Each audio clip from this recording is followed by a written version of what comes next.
La teoría de la agencia, presentado por Lelena Rubiano y Juan Carlos Sanabria.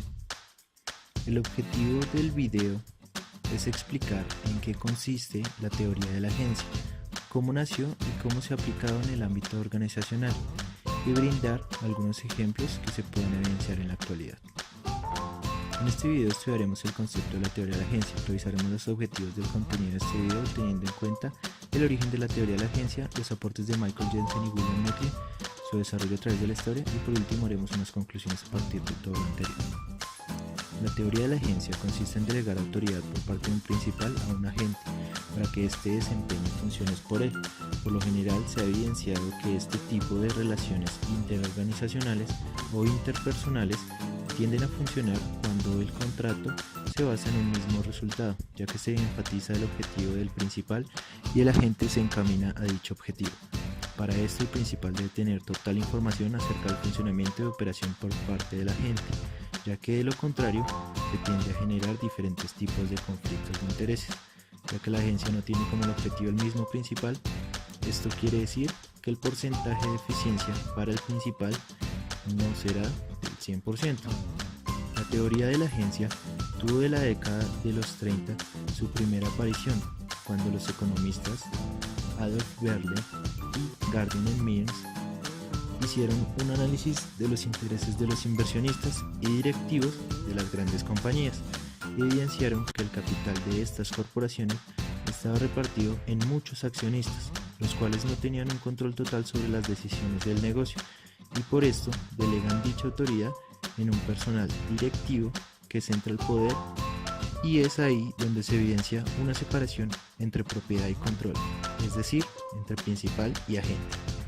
Pero es realmente en el año 1976 que se da origen a la teoría con la intervención de Jensen H. Macklin en su trabajo Theory of the Firm, Managerial Behavior, Agency Cost and Ownership Structure.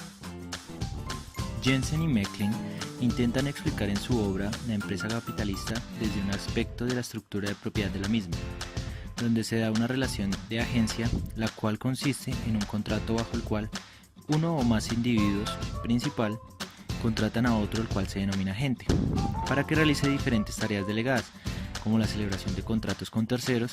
Esta relación entre las partes conlleva unos costos denominados costes de agencia, que veremos más adelante.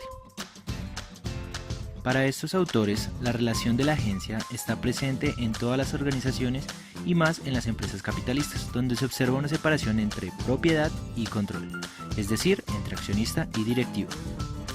Los empresarios pueden verse interesados por esta relación de agencia o compartir la propiedad por dos factores como lo son: la insuficiencia en riqueza personal y el diversificar riesgos. Lo anterior se puede dar a través de la adquisición de una deuda o de una inyección de capital de agentes externos, como lo son los accionistas.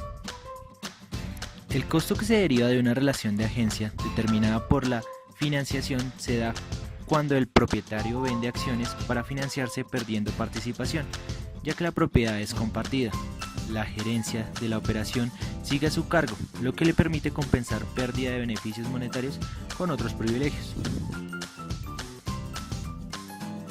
Costes de agencia.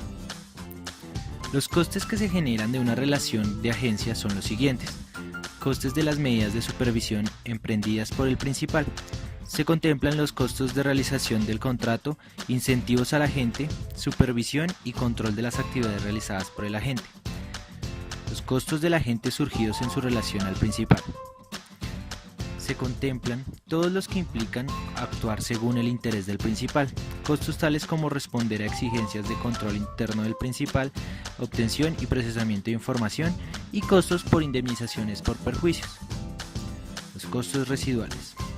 Se contemplan los costos asumidos por el principal cuando por causa de decisión del agente se ven comprometidos los objetivos y beneficios del principal. Por otro lado, se puede presentar conflictos derivados de la gestión de contratos, como se pierde poder de decisión, la información es limitada para el principal, se genera conflicto de intereses, se puede generar costos monetarios y de oportunidad. En la actualidad, Tenemos muchos ejemplos de relaciones de agencia como los siguientes: las empresas outsourcing, las agencias de publicidad, los contratos laborales. Por último, para concluir, podemos decir que la teoría de la agencia es una delegación de funciones. Un conflicto importante de la teoría es la presunción de que el agente ejerce un tipo de oportunismo al buscar realizar su objetivo propio por encima del principal. La teoría ha ganado un espacio importante en la construcción teórica de la administración.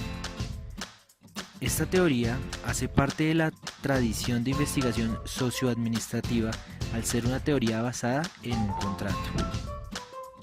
El estudio de la organización económica deberá realizarse desde las diferentes ramificaciones de la racionalidad limitada, oportunismo y a la especificidad de los activos. Ha llegado el momento evaluativo. Teniendo en cuenta los aspectos o características de la teoría de la agencia, ¿realizaría contratación de servicios con otro agente dentro de su organización? Evaluando los riesgos que se pueden presentar al contratar con un agente, ¿cree usted que la información de la organización se maneja adecuadamente? De acuerdo al planteamiento de los autores, ¿cuál es la característica